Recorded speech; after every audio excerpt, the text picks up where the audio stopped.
Je ne pourrai pas faire d'examen parce que je n'ai pas d'extrait. Mes parents ont oublié de déclarer mon nécessaire, pourquoi je n'ai pas d'extrait. Les dernières données officielles montrent que seulement 64,3% des naissances des enfants de moins de 5 ans sont enregistrées à l'état civil. Au total, près de 25% des naissances ne sont pas régulièrement enregistrées au sein des centres d'état civil sénégalais. La région de Sédhiou n'échappe guère à cette situation. Les statistiques de l'état civil dans le domaine scolaire ne sont guère reluisantes. Dans la région, le taux d'enfants sans pièce d'état civil est de 68%, avec une moyenne de 70% pour les filles et 66% pour les garçons. Pour inverser les tendances lourdes, le chef de l'exécutif régional, avec ses différents collaborateurs, sont montés au créneau avec un objectif précis. D'où la tenue d'un important échange autour de la problématique de l'état civil dans la région. L'état civil constitue une question préoccupante au niveau de la région de Sédhiou. C'est pour cette raison donc que nous avons jugé utile de convier tous les acteurs territoriaux autour de cette thématique de l'état civil, pour d'abord faire le point, faire donc l'état des lieux de la situation de l'état civil au niveau de la région de Sédhiou, voir quels sont les différents acteurs qui interviennent au niveau donc de cette question, quelles sont les stratégies qui sont développées et ensemble voir quelles sont les synergies qui peuvent également être développées en vue d'avoir un résultat optimal dans la prise en charge de cette question. Le gouvernement du Sénégal, conscient de la faiblesse de son système d'état civil, a tenu à relever ce défi et s'est engagé à appuyer l'enregistrement des faits d'état civil grâce à une offre de services repensée et modernisée.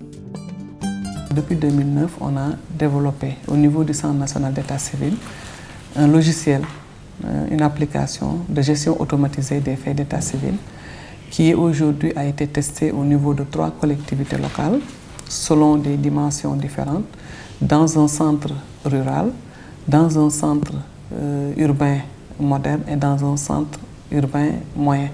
Et donc ça nous a permis quand même de voir que ce logiciel pouvait être redéployé sur l'ensemble du territoire. Et avec l'appui de l'Union européenne, dans le cadre du projet d'appui à la modernisation de l'état civil, nous allons éprouver ce logiciel dans 90 centres d'état civil. L'état civil rencontre généralement des problèmes, non seulement parce qu'il est incomplet ou mal organisé, mais aussi du fait d'une certaine confusion des patronymes. Dans certains cas, l'état civil est simplement inexistant. C'est pourquoi l'implication des partenaires est forte dans la région, comme c'est le cas avec l'AECID et l'UNICEF. Bon, les actions que nous soutenons à la région de Sédhiou font partie d'un vaste programme que la coopération espagnole a en Sénégal et qui est démarré en 2005. Avant que la région de Sédhiou soit créée. Non? Et ce programme a de différents composants adressés à renforcer le rôle des collectivités locales dans la gouvernance locale et l'amélioration des services aux citoyens.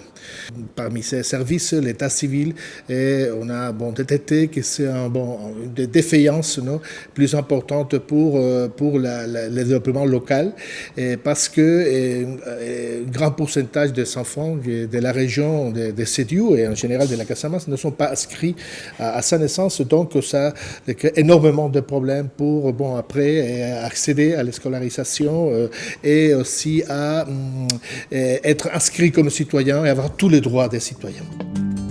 Le manque d'information des populations sur l'importance de l'état civil et leur méconnaissance des procédures justifie la faiblesse des taux de déclaration des faits d'état civil. D'où l'importance d'une implication des autorités administratives dans le processus. Ici, dans le département de Sédhiou, toutes les autorités administratives sont effectivement très bien impliquées et sont très au fait des questions d'état civil. N'est-ce pas? Et il ne pouvait pas en être autrement. D'ailleurs, comme je l'ai dit, c'est une question essentielle, n'est-ce pas? Et tout le monde le comprend ainsi. Et c'est heureux de constater effectivement que cette implication-là est réelle, n'est-ce pas? Voilà, dans la prise en charge des questions d'état civil dans le département. L'enregistrement de l'état civil est essentiellement basé sur une déclaration des populations.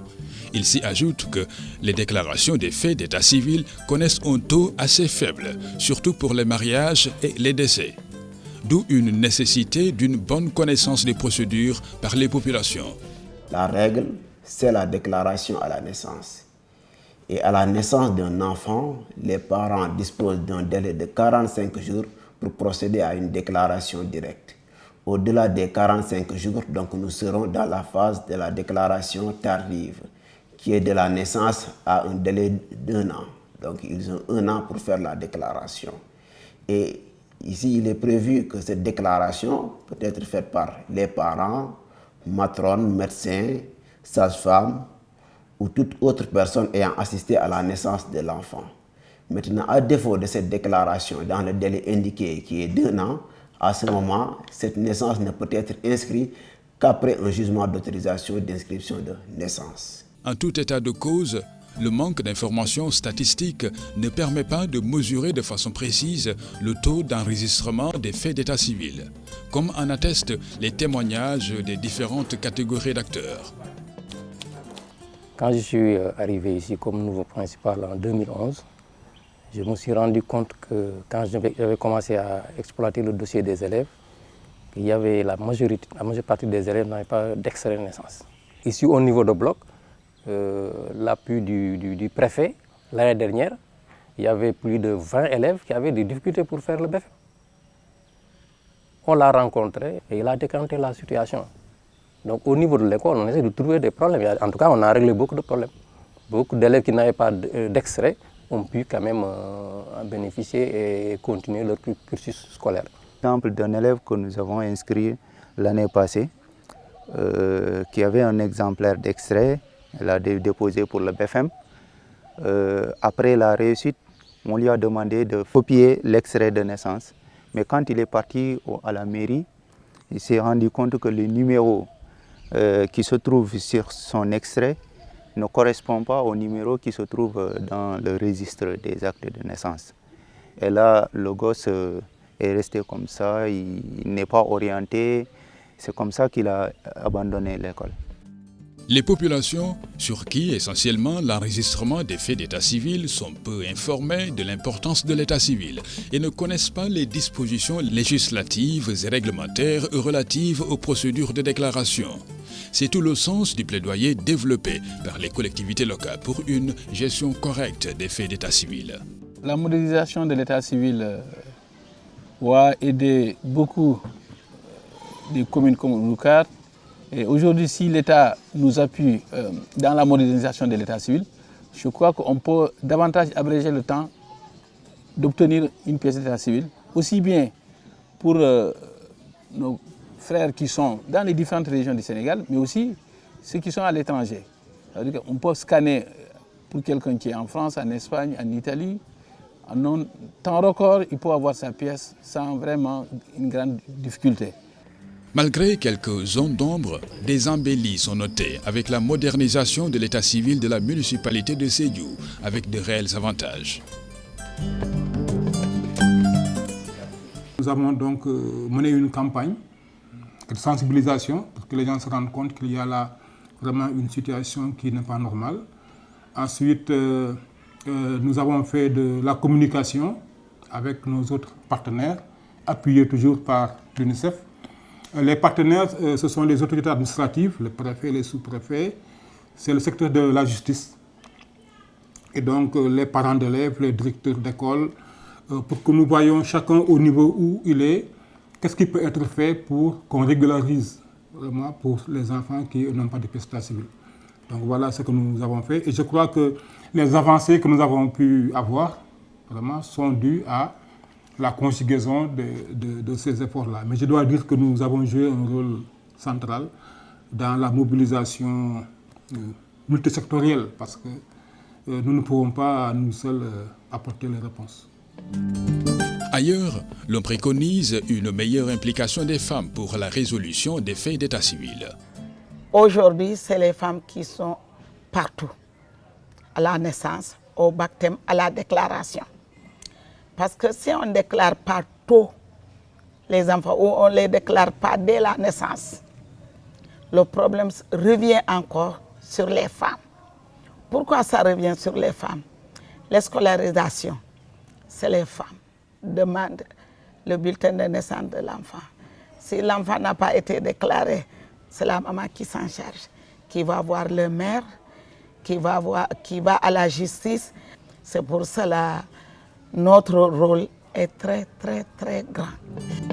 Dans tous les cas, avec l'acte 3 de la décentralisation, des changements ont été notés dans la gestion de l'état civil. La finalité combinée à celle des partenaires permet d'entrevoir des lueurs d'espoir, surtout avec les perspectives d'intervention de plusieurs acteurs. Nous avons un programme avec le ministère de la Justice au niveau national pour renforcer l'accomplissement des droits de l'enfant. C'est un programme avec la direction des droits humains qui a aussi des activités dans la région de Sédiou. Mais à la région de Sédiou, nos partenaires privilégiés sont les municipalités et les agences régionales de développement. Donc on va les soutenir pour moderniser tous les systèmes de gestion de l'état civil et à partir de cela, surtout à travers certaines organisations non gouvernementales espagnoles présentes dans la région, et comme Save the Children, et on fera des activités pour promouvoir l'inscription des enfants et normalement aussi de leurs parents, parce que si les parents ne sont pas inscrits, les enfants ne pourront pas le faire. Chez les acteurs territoriaux, des recommandations sont faites pour une résolution définitive du fléau. Mais véritablement une véritable question, n'est-ce pas, à traiter en urgence.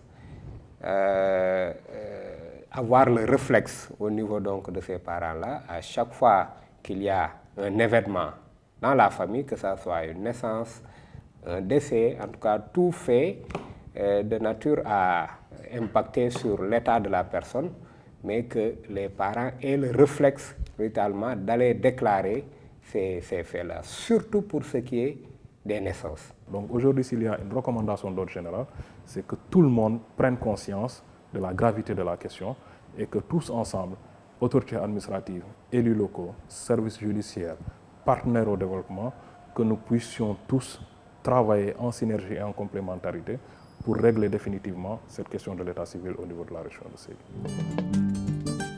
Au total, la modernisation de l'état civil permettra de stimuler la demande à travers une campagne d'information et de sensibilisation, dont les résultats attendus sont l'amélioration du système d'enregistrement des faits d'état civil, qui participera à une meilleure identification des populations, réduisant ainsi le sentiment d'exclusion et de marginalisation.